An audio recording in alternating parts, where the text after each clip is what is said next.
Mana bu 10 santi hech nima narsani hal qilmaydi. Padagonniyni qanaqa qo'yaman, qanaqa qilib chiqaraman deganlar uchun tayyor sizlarga abraziz video oxirigacha ko'ringlar. Xudo xohlasa qo'limdan kelgancha tushuntirib beraman. Ko'rishingiz mumkin, padagonni qo'yib berganmiz va padagonni bu tarafga chiqqan, u tarafiga ham chiqqan va yonidan ham taxminan 8 sm chiqqan ko'rishingiz mumkin. Endi akalar qaranglar, padagonni qildirayotganda nimaga ahamiyat berish kerak? Shablon qo'yasizmi, qo'ymaysizmi? Bu bir. Yonga chiqarasizmi, chiqarmaysizmi? Bu ikki.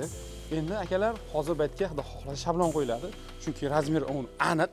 Shablondan keyin kamida 1 sm yo 2 sm chiqib turishi kerak. Va mana bu oldi ham menga shablon qo'yilgandan keyin tiyaga ham deyiladi. 1 sm yo 2 sm bekka ham tashlab beriladi. Shuni hisobiga olib mana shunday katta qo'yiladi. Shablon qo'yaman ertadan keyin yana buzib tashlamayman, yana katta rasxodga tushmayman desangiz, mana shu videomizni saqlab qo'ying. Sababi shablon qo'yishingiz aniq bo'lsa tashqariga chiqaring. Va iloji boricha professionallarga qo'ydiring. Sabab yaqinda ham bir xonadonni ko'rdim.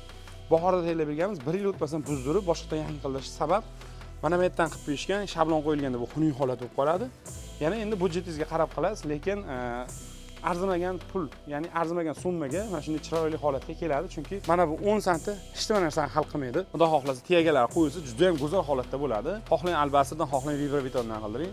Lekin agar aniq shablon qo'ydiradigan bo'lsangiz, mana bu narsaga e'tibor berishingizni tavsiya qilaman. Mramor grant haqida qiziqarli ma'lumotlarni o'tkazib yubormaslik uchun albatta obuna bo'ling.